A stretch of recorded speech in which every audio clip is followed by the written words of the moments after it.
Welcome to the Real News Network. I'm Sharmini Pires coming to you from Baltimore. In an early holiday present to Wall Street, President-elect Trump appointed the president of Goldman Sachs, Gary Cohn, to head up the National Economic Council. This is a non-cabinet position, but it is key in coordinating the administration's economic policies.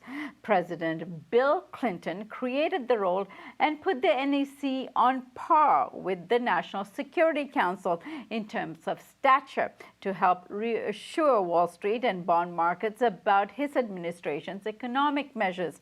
Trump's pick, Gary Cohn, is a lifelong Goldman Sachs guy and is the third member of the Trump administration to come from Goldman Sachs.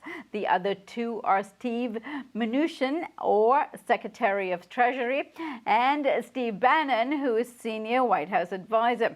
Joining us now from Bloomington, Minnesota, to take a closer look at this is Bill Black. Bill is an associate professor of economics and law at the University of Missouri, Kansas City. He's a white-collar criminologist and former financial regulator and author of The Best Way to Rob a Bank is to Own One. Thanks for joining us, Bill. Good to be here. So, Bill, with this third appointment of people from Goldman Sachs, it looks like the Trump administration will be more heavily influenced by Goldman Sachs and Wall Street than he alluded to during his campaign. In fact, he criticized Hillary Clinton for being the Wall Street candidate. Bill, what do you make of all of this? Well, he not only criticized her for being the Wall Street candidate, he ran an ad in which he said he was running against Wall Street, and the picture he flashed in the ad was the CEO, Lloyd Blankfein, of Goldman Sachs, who was supposed to epitomize everything that was wrong. So, as you know, I hang out and teach primarily in Kansas City, Missouri, and the then president of the Federal Reserve, a very blunt-spoken guy and a conservative, told a small group of us on the record that for the last 30 years, whatever party is in power has held an auction off to the highest bidder on Wall Street the position of Treasury Secretary, and that for the last 20 years, overwhelmingly, the winner of that auction is Goldman Sachs. So Goldman Sachs will, again, has been chosen to run Treasury. Now the National Economic Council, and Trump, in appointing Gary Cohn, said that he would be his principal economic advisor, so not the chair of the Council of Economic Advisors, who is someone who actually knows economics. As you said, like so many bad ideas, this one came from Bill Clinton, the creation of the NEC, but largely because he didn't much like getting advice from people who actually knew economics and were professors and such. So he wanted somebody who didn't particularly know much about economics, but had the right politics, and that, of course, was Bob Rubin, who had been president and CEO of Goldman Sachs as well. And then Bush, too, got as his head of the NEC, a Goldman Sachs guy. So this really keeps it in the family. Now we know that when Trump said he was going to drain the swamp, it was so that he could make it easier, so they could get all the creepy crawly things and give them the most prominent position in his new administration. Now, so Bill, with my white-collar criminologist hat, I'll say that this is going to be the most criminogenic environment since the days of Harding. And white-collar crime and scandal and corruption is just going to have a field day. But it's not going to be a day. It's going to be a minimum of 4 years. And you thought you were having fun with the last administration. I can't wait to see what you take up with this one. Now, you were speaking about family, keeping it close. Now, we know that the person that brought Cohen to Trump is his son-in-law, Jared Kushner, and who I must add that is a real estate magnate himself. And so with all of these connections, one of the reasons that he was brought to Trump's attention was because of his public-private partnership proposal that he had written up.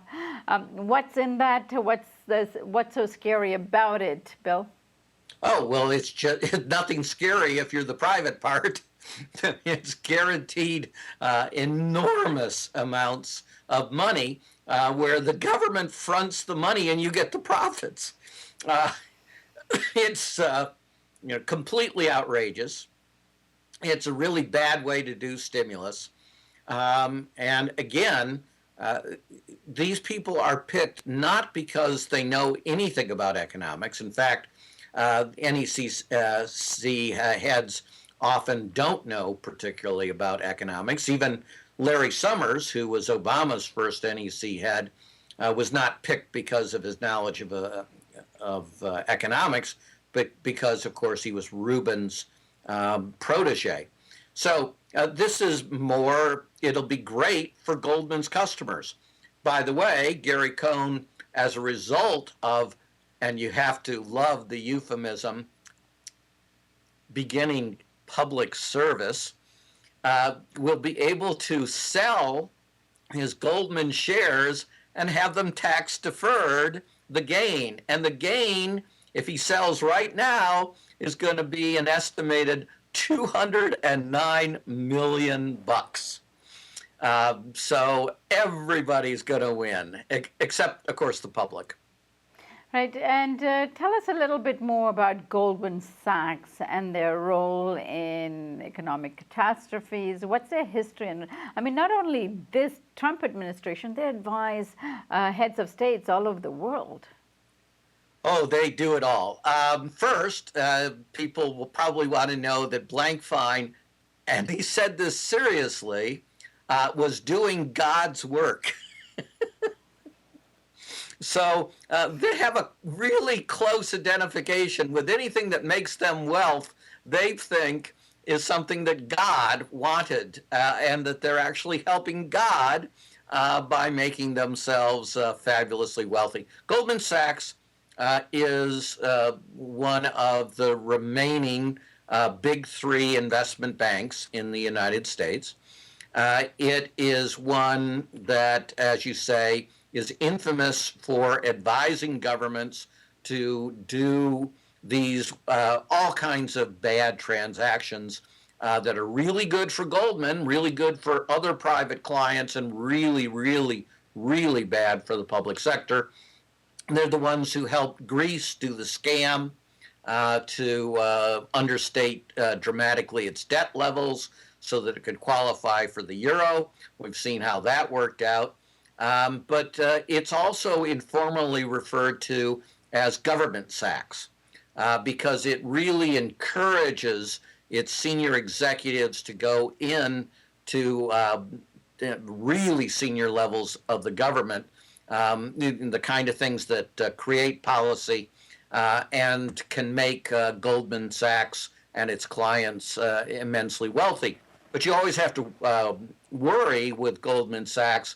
Goldman Sachs is also one, many of the entities did this, but Goldman Sachs is the one that's most infamous for setting up a toxic waste fund, telling investors that it picked the bonds because they were good bonds, when actually Goldman Sachs and another Paulson, not the Paulson that used to run Goldman Sachs, and then became Treasury Secretary under Bush II. But the other Paulson, the one that did the Big Short, the really Big Short, and